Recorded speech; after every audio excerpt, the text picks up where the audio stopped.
Today you will hear the powerful testimony of Omar Al-Masri, a young man from Sudan born under the strict laws of Islam, the son of an imam who believed his destiny was already written.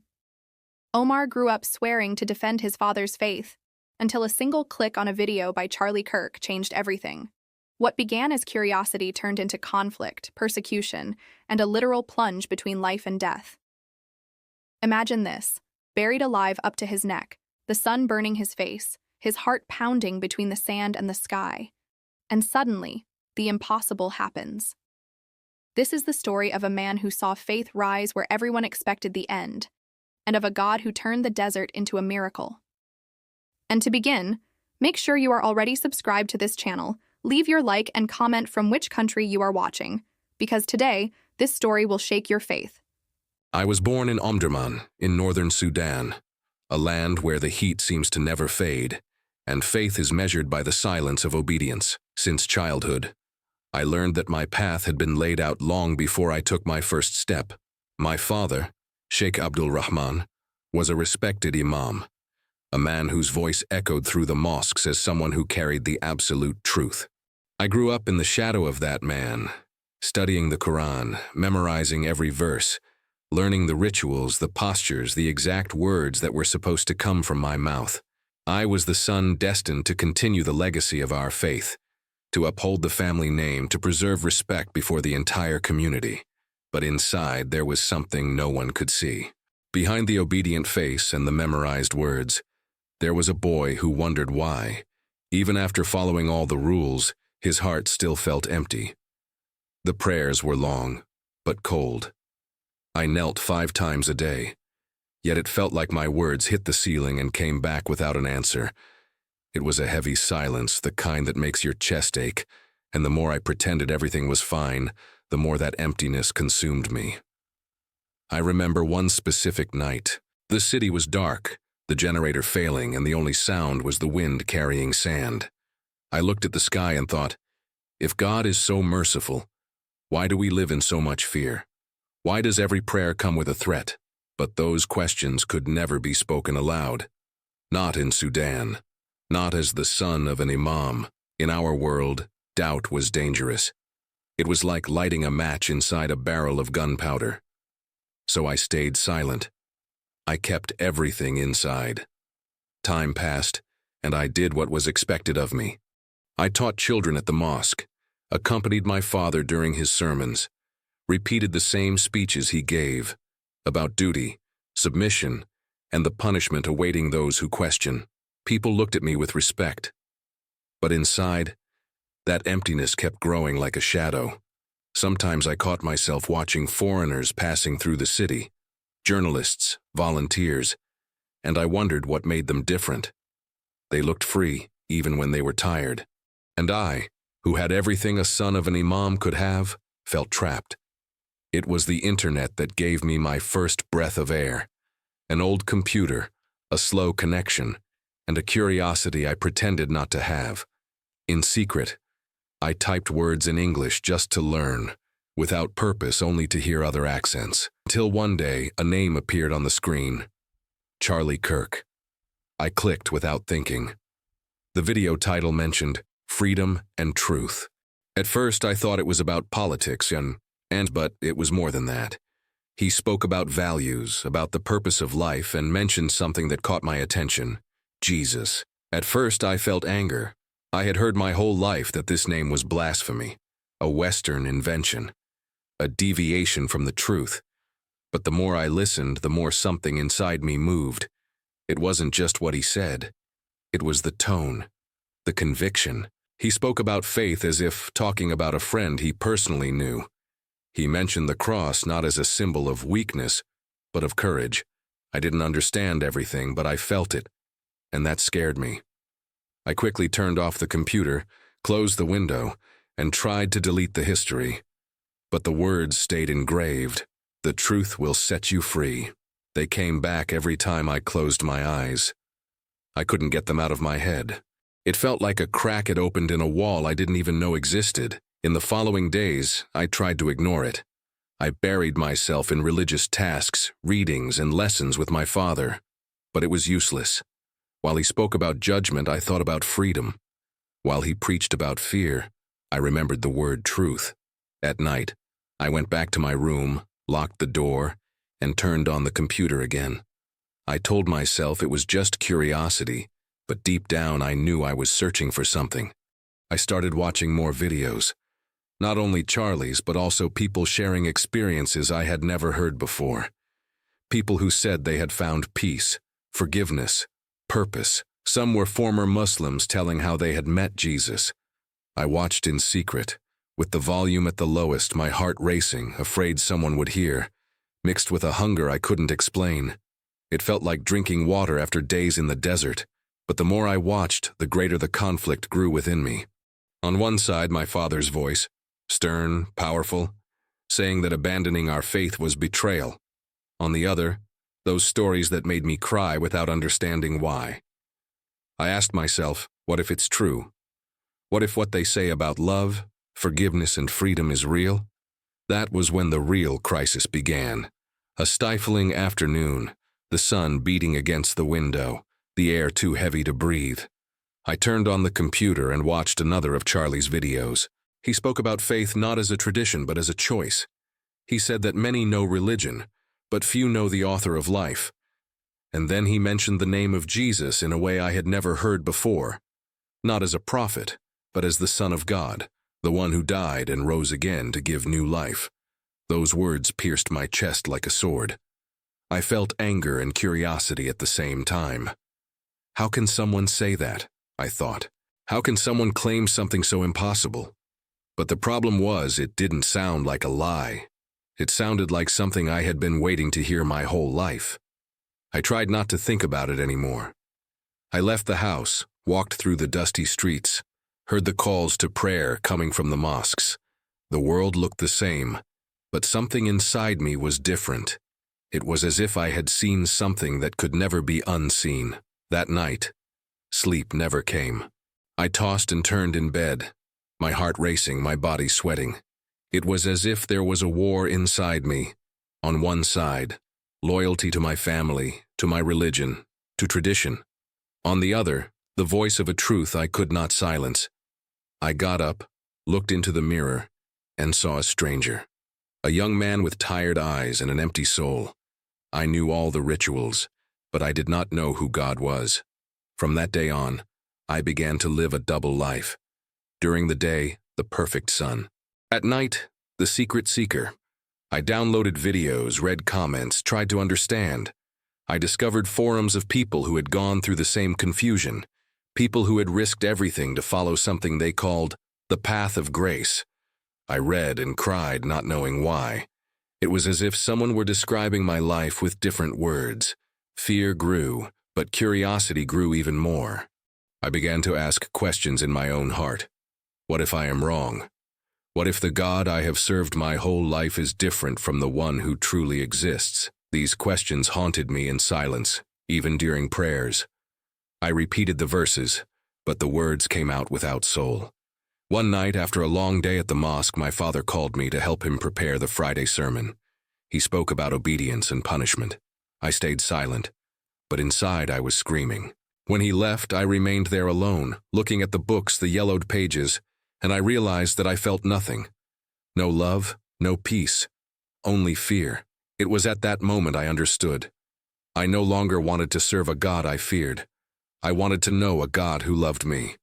When I returned to my room, the air felt heavier than ever. I grabbed the computer, opened the browser, and typed, "How to Know Jesus." The internet was slow, but finally a video began to load. It was a testimony of a former Muslim who said he had found Jesus in a dream. I listened to every word as if it were my own. He spoke about freedom, about feeling loved for the first time. When it ended, I could not hold back my tears. I knelt right there on the cold floor and looked up at the ceiling, and for the first time I said something I had never said before. If the God of the Christians is real, show me who you are. It was only a whisper, barely a voice, but at that moment, the silence seemed to answer. I did not hear thunder, nor did I see lights, but I felt something different, something that did not come from outside. It was as if a small flame had been lit inside me. I did not know it yet, but that prayer, simple, sincere, and desperate, would be the beginning of everything. From that moment on, my world, my beliefs, and even my destiny would be completely turned upside down. I had no idea that the literal desert and the desert of the soul would meet, and that in that encounter, I would see the impossible happen. And that was exactly how the war inside me began. A war between tradition and truth, between fear and freedom. I did not know yet, but the God I was searching for was about to answer in a way that would change not only my life, but the lives of all those around me. Those were days when time seemed not to exist. I slept little, my mind in turmoil, my heart beating out of rhythm. Every time I closed my eyes, I felt something calling me back to that moment when I made my first sincere prayer, that short, desperate phrase, "If the God of the Christians is real, show me who you are." I whispered those words every night, as if testing the silence itself, as if waiting to hear something, anything. But what came next was something I could never explain with logic. It was dawn. The air was heavy and hot, typical of nights in northern Sudan. Electricity failed often, and the only sound was the humming of the wind dragging sand through the cracks in the window. I was watching a video about the sacrifice of Christ. The preacher's voice spoke about a love that gives itself even for those who reject it. And then, without warning, the screen went black. The power went out. The fan stopped. And suddenly the room was plunged into a silence that felt supernatural. But what happened next changed everything. Even with the computer turned off, I still heard a voice. It was not Charlie Kirk's, nor any of the preachers I used to listen to in secret. It was different. It was alive. It was real. The voice spoke my name slowly, as if it knew every part of my story. Omar. The sound echoed, gentle, yet with an authority that made the air vibrate. And then came the phrase that tore through the air like a silent thunder. "I know you by name." My entire body froze. The heat of the night seemed to vanish, replaced by something I cannot describe. A mixture of presence, lightness, and strength. I tried to convince myself I was imagining it, but the ground seemed to pulse beneath my knees. My heart was beating so hard I could barely breathe. And then that warmth began to spread through my body. It was not fever. It was not fear.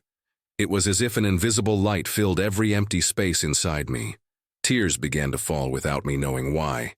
I knelt down, not out of obedience, but out of need. It was as if something inside me knew exactly what to do, even without instruction. "Jesus, if it's you, I want to know you." My voice trembled. I repeated those words, shaking, not knowing if I spoke them aloud or only in my mind. But as I spoke, the feeling of peace grew stronger, a peace that made no sense. I had spent my entire life trying to earn love through rituals and rules, and now, in the darkness of my room, with no sound, no light, no witnesses, I felt, for the first time, that someone loved me without asking for anything in return. That presence did not accuse me. It did not remind me of my sins. It did not ask me to explain why I had doubted. It simply was there. I felt seen, known, as if someone had been watching over me my whole life in silence and had finally decided to reveal himself. I do not know how long I stayed like that. It could have been minutes or hours. When I came back to myself, I realized the wind had stopped. The room was completely still. And in the middle of that absolute silence, a thought formed clearly in my mind. Nothing will ever be the same. I knew it. Something had been lit, and there was no way to put it out. But the decision to follow this new truth would come with a price I could not yet imagine. In the days that followed, everything around me seemed the same. But I was different. The sunrise had a new glow. The voices from the mosques no longer touched me the same way. When my father spoke about the punishment reserved for those who stray, a pain pierced my chest. Not fear, but sorrow. I wanted to shout that I had found something true, but I knew that could cost me my life. So I stayed silent. But the flame inside me only grew. And when God lights something, it is impossible to hide the light for long. I began to look for people who also lived this secret. Through hidden forums and coded conversations, I discovered that there were other young people in Omdurman who had gone through similar experiences. One of them was Yusuf, an engineering student. Another, Sammy, worked at the market. There was also Layla, a 17-year-old girl from an influential family, and Nabil, the youngest, who was still studying at the Islamic school. We arranged a meeting. Before dawn, we went to an abandoned building far from the city. The walls were covered in dust and silence, but there, among the ruins, we prayed together for the first time. I had never felt such freedom. None of us knew how to pray the right way. We mixed words in Arabic, English, and tears. We read passages from a small, worn Bible hidden in a flour sack. Every verse felt as if it had been written for us. With each meeting, faith grew, and with it, the risk. We knew what was at stake. In Sudan, changing faith is not a choice. It is a sentence. But something stronger than fear united us. It was as if we had found the truth, and once we had touched it, nothing else could satisfy us. We always met before sunrise. The streets still slept. The muezzin had not yet begun the call to prayer, and the world seemed suspended between night and day. It was in between that the presence of God revealed itself most strongly. We prayed, we read, and sometimes we just sat in silence, feeling that peace none of us could explain. But in places where fear rules, secrets do not last long. One morning while we were praying, Yusuf arrived late, out of breath. He said he had seen strange men watching the building in recent days. I felt a chill in my stomach. We tried to believe it was only coincidence. But the next night, I realized we were being followed. Shadows moved near the alley, and inside me, something said, "Time is over." Even so, we went. That would be our last meeting, and none of us knew it. The sun had not yet risen. The sky was a mix of blue and gray. Layla held the Bible with trembling hands. I opened to a verse that said, "The Lord is my shepherd, I shall not want." Those words hung in the air for a few seconds, until the deafening sound of a door breaking filled the building. Armed men stormed in, shouting in Arabic, "Lie on the ground! Now!" The voices were military. I looked at Layla. She was crying, but she did not scream. Yusuf tried to protect Nabil, the youngest. One of the soldiers pushed me with the barrel of his gun and tied my hands with a thick rope. The floor was cold. The taste of dust stuck in my mouth. None of us fought back. We were thrown into a truck. The engine roared, and the desert began to swallow the road ahead of us. Through the gaps in the cloth covering the vehicle, I could see the sun rising on the horizon. That same sun that seemed to announce our end. After hours, we stopped. We were pushed out. The heat was unbearable. The sand burned our feet, and the wind cut our faces. In front of us, 5 holes had been dug. I understood before anyone said a word. One of the officers approached, looked me in the eyes, and said, "Your father is a respected man. Deny this Jesus and live. Go back to what you were before. This is your last chance." My body trembled. I thought of my mother, the prayers at the mosque, my father's face. Everything I knew was there, begging me to give up. But the memory of that voice, "I know you by name," thundered inside me. I lifted my head and answered, almost whispering, "I cannot deny the one who gave me life." The soldier sighed, turned his back, and ordered something to the others. We were forced to kneel. Our hands were tied, the hot wind cutting our faces. One by one, they tried to persuade each of us. Layla, with tears in her eyes, said, "What you offer me ends. What he gave me is eternal." Sammy simply closed his eyes and murmured a prayer. Nabil, the youngest, could barely speak but said, "Jesus died for me, and I will live for him." The soldiers began to laugh. One of them kicked the sand near our feet and shouted something like, "Then you will die with him." They made us lie down. The sand began to cover our bodies. It rose to the waist, to the chest, to the neck. The weight was suffocating, the heat unbearable. I could hear the wind mixed with Layla's sobs. Every second felt like eternity. I closed my eyes and thought, this is where it all ends. But what happened next was something none of us would ever forget. The sun was at its highest point. The air felt like a furnace. And suddenly, The heat began to fade. First, I felt a subtle relief in my arms, then my face. The burning sand began to feel cold. I opened my eyes and saw the impossible. The light was still there, the desert the same, but the heat was gone. The soldiers started to panic. One of them knelt down and touched the sand around me. He jumped back, terrified, and shouted, "It's cold! This is impossible!" They began arguing, confused. Some laughed nervously, others looked at us as if they were seeing ghosts. I knew. That presence, it was him. The same God who had called me by name was there.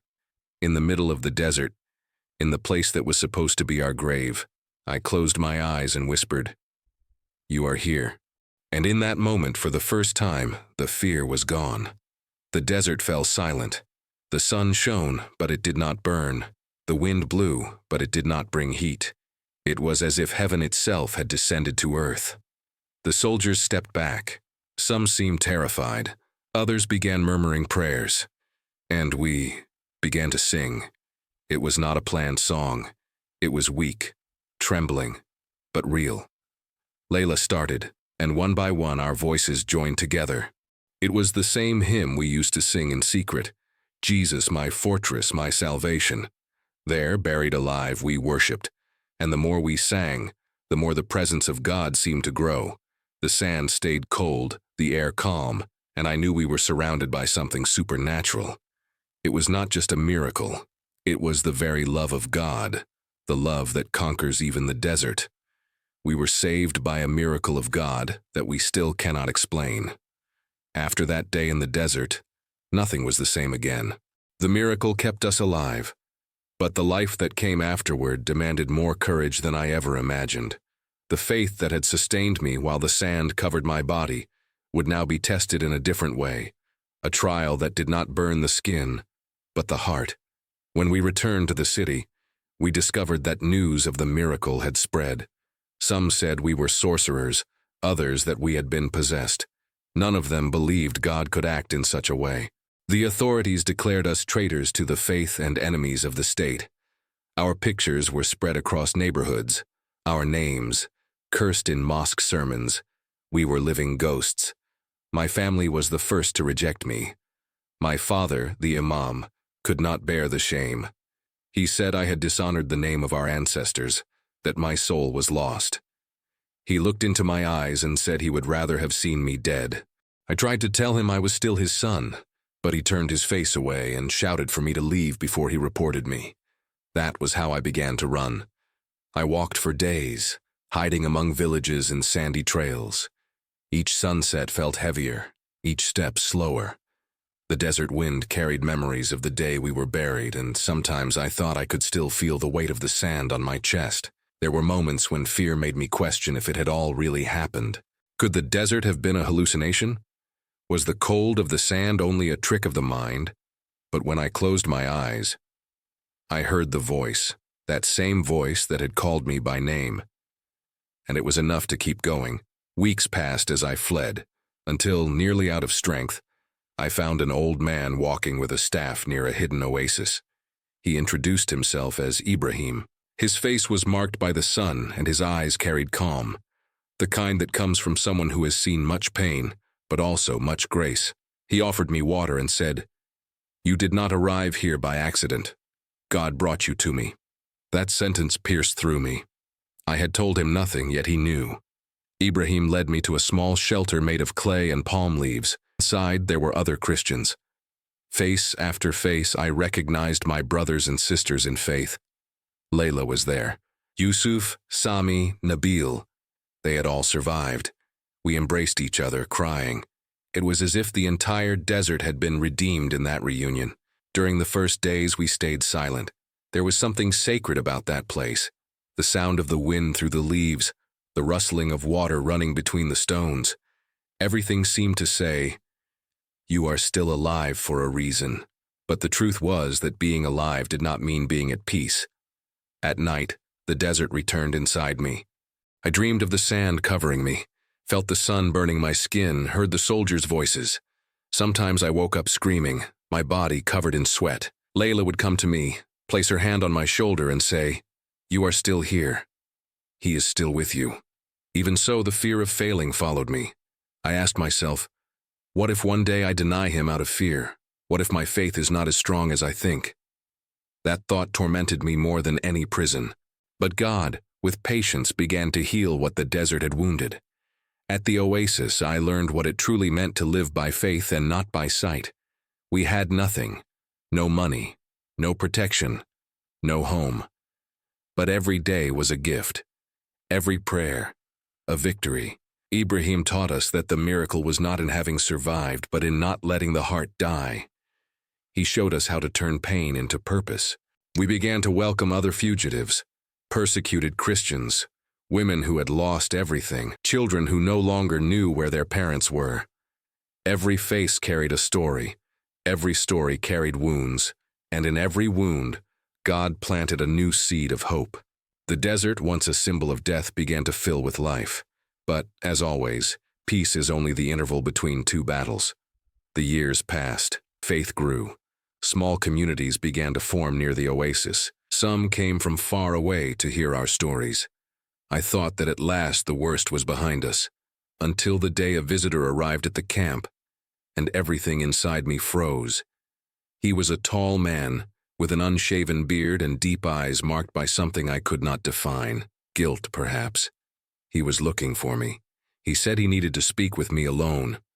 At first I thought it was a trap, but when he said his own name, the world seemed to stop. Malik. I knew who he was. He was one of the soldiers who had buried us alive. My whole body tensed. The memories came back like a storm, the sound of the shovel striking the sand, his voice shouting orders, the cold stare as the sand covered my neck.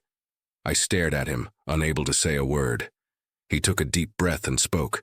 I have not been able to sleep since that day. I saw the impossible. I saw the sun stop burning, the sand turn cold. I felt something I cannot explain. And now, I just want to know the God who saved you. His words seemed to echo in the air. I wanted to believe him, but part of me was still bleeding. Malik was the symbol of my trauma, the face I saw on the nights when fear returned. Everything in me screamed to send him away, but something stronger stopped me. That man stood before me, broken, repentant, seeking the same God he once tried to tear from me. The desert was quiet, and the sound of the wind seemed to carry a silent question. Will you forgive him? My heart froze. I closed my eyes, and for a moment I was back on the day I was buried. I remembered when Layla began to sing, when fear turned into worship, and the voice that said to me, I know you by name. That same God who had saved me from death was now asking something even harder, to save the one who had hurt me. I opened my eyes and looked at Malik. He was crying, his hands were trembling. He said, I killed people who believed like you. I lost myself. I need forgiveness, but I do not know if I deserve it. My body was still shaking, but my words came out calmly. You do not have to deserve it. None of us do. But grace, it reaches even the desert. I reached out my hand. He hesitated, then gripped it tightly. That touch was like a second miracle. Two enemies, united by the same mercy. I began to pray, and he fell to his knees, crying. There, under the same sky that once separated us, Malik gave his life to the same God he had once despised. As I prayed, I felt as if the whole desert were watching us. It was as though every grain of sand was witnessing a new beginning. This time the miracle was not in fire that ceases or sand that cools, but in the human heart being transformed.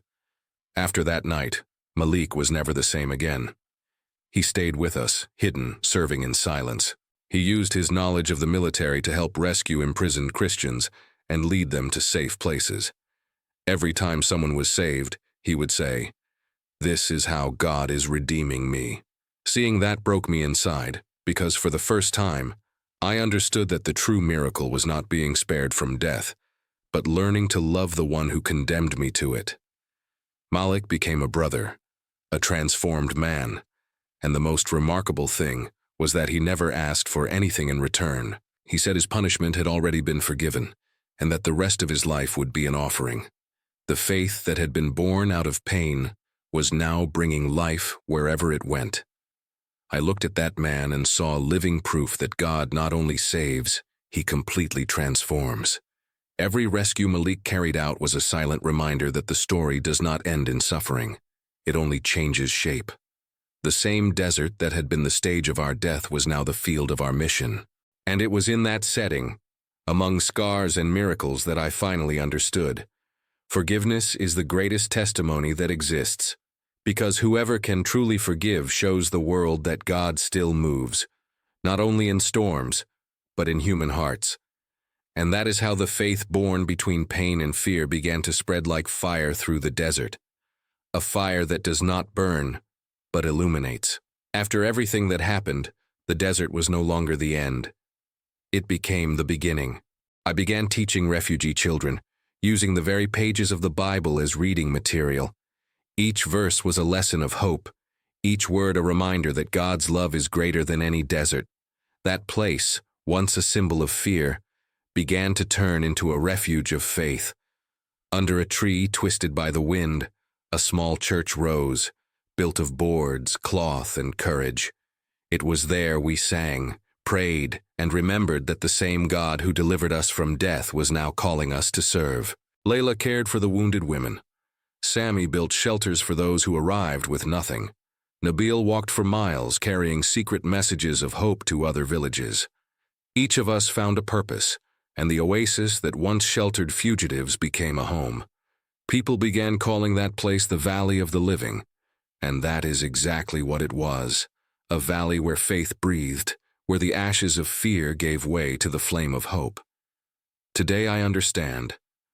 God did not save me just to survive. He saved me to serve, to teach that no desert is too vast when heaven decides to touch the earth. The same God who found me through a simple video, who cooled the sand under the burning sun, continues to transform lives in the most unlikely places. Maybe you feel buried in guilt, fear, or loneliness, but what happened to me is proof that God can still reach you. Faith is not the absence of pain. It is the presence of peace within it. The miracle that began with a click became a revolution of faith. And so ends the testimony of Omar Al-Masri, a man who was buried alive in the desert and was reborn by the grace of God. A story that reminds us that divine love knows no borders, no religions, no distances. If God was able to turn the desert of death into a valley of life, imagine what he can do in your story. No heart is too far, no pain too great, no night too dark for the light that comes from heaven. If this story touched you, take this moment to make sure you are subscribed to this channel. Leave your like, because that helps more people hear stories like this, stories that reignite faith and hope. And if you made it this far, write in the comments, "I love Jesus," so the world will know that there are still hearts burning with faith. And get ready to watch the next video that is already appearing on your screen. From torture to freedom. She escaped the Taliban, but found something even greater in the desert. A new true story that will give you chills and show you once again the power of God's love.